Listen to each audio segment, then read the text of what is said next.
On June 9th, a 16-year-old carriage horse named Deniz collapsed while working in New York City's Central Park. Witnesses watched as the horse suddenly went down while pulling a carriage carrying 2 passengers. Emergency responders rushed to the scene, but despite their efforts, Deniz died in the park. Within hours, the story had spread across New York City and beyond. Television stations covered the incident, national news medias picked it up, animal welfare organizations demanded action, politicians were asked to respond, social media erupted with arguments, and almost immediately, a debate that has divided New Yorkers for decades was back in the headlines. The death of Deniz has reignited one of the most controversial questions in American animal welfare. Why are horses still pulling carriages through one of the busiest cities in the world?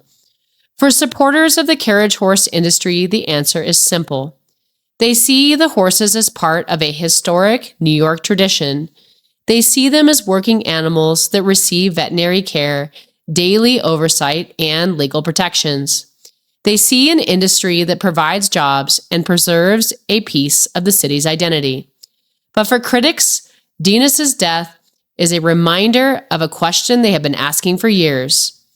If New York City were designing a tourist attraction from scratch today, would anyone choose to put horses to work among traffic, construction, crowds, noise, and pavement? Before going any further, it is important to acknowledge something that often gets lost in the outrage of stories surrounding this. As of this recording, there has been no publicly released official cause of death for Deniz. A necropsy has been planned, and veterinary experts are expected to review the findings. Until those results are released, nobody can honestly say exactly what killed him. Any claim that someone already knows the cause of death is speculation. That distinction matters because facts matter, evidence matters, and in emotionally charged situations, it is easy for assumptions to spread faster than the truth. However, even though the cause of death remains unknown, many people have already made up their minds about what Deniz's death represents. That is because for a growing number of critics, this story stopped being about one horse a long time ago. They see Deniz as the latest example of an industry they believe should no longer exist. They argue that every time a carriage horse collapses, every time a horse becomes involved in an incident, and every time a disturbing image emerges from New York City streets, the public is reminded of a simple reality. Horses were never meant to live and work in environments like this. Supporters strongly reject that argument. They point out that horses have worked alongside humans for thousands of years. They argue that carriage horses are carefully monitored and regularly examined. Many drivers speak passionately about the animals they work with. Some have spent years caring for the same horses. They know their personalities, their habits, and their needs. To many drivers, the suggestion that they do not care about their horses feels deeply unfair. They see themselves not as exploiters, but as caretakers. Yet, critics argue that individual intentions are not the issue. They acknowledge that many carriage drivers may genuinely love their horses. Their concern is not necessarily about individual people. Their concern is about the system itself. They argue that even if every driver is compassionate and every regulation is followed, horses are still being asked to perform a job in an environment that creates unavoidable risks. They point to crowded streets, blaring horns, emergency vehicles, construction projects, summer heat, and the constant unpredictability of city life. They argue that no amount of affection changes those realities. This is where the debate becomes so difficult. Both sides claim to care about horses. Both sides argue that they are acting in the animal's best interests. Yet they arrive at completely different conclusions. Supporters focus on standards of care. Critics focus on the nature of the work itself. Supporters ask whether the horses are being treated properly. Critics ask whether they should be doing this job at all. Because they are asking different questions, meaningful agreement often becomes impossible. The controversy surrounding carriage horses is not new. In fact, New York City has been fighting over this issue for decades. Every few years, another incident pushes the debate back into public view. Sometimes it involves a horse becoming frightened. Sometimes it involves a track accident.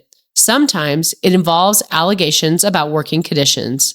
And sometimes, as in the case of Deniz, it involves a horse dying in public view. Each time, the same arguments resurface. Supporters defend the industry. Critics demand reform. Politicians promise to examine the issue. Then the attention fades until the next incident occurs. Many animal welfare advocates believe that cycle itself is part of the problem. They argue that public outrage appears, generates headlines, and then disappears without meaningful change. To them, Deniz's death is not an isolated event. It is part of a pattern. They believe New York City has repeatedly postponed confronting difficult questions about the future of carriage horses. They argue that each new incident is treated as an exception rather than as evidence of a larger issue. That perspective became especially influential after the collapse of another carriage horse named Ryder in 2022. Images of riders struggling on a Manhattan street spread rapidly around the world. For many people, those images became impossible to forget. Advocacy groups seized upon the moment to push for legislation known as Ryder's Law. The proposal would eventually phase out horse-drawn carriages and replace them with electric alternatives. Supporters of the legislation argue that it represents a humane compromise. They believe it would preserve jobs while eliminating concerns about horse welfare. Opponents see it differently. They argue that the proposal would destroy a historic industry and unfairly target workers who have dedicated their lives to caring for horses. Years later, Ryder's Law remains politically controversial. Yet, Deniz's death has suddenly brought it back into the spotlight. Animal welfare organizations are once again calling on the city leaders to act.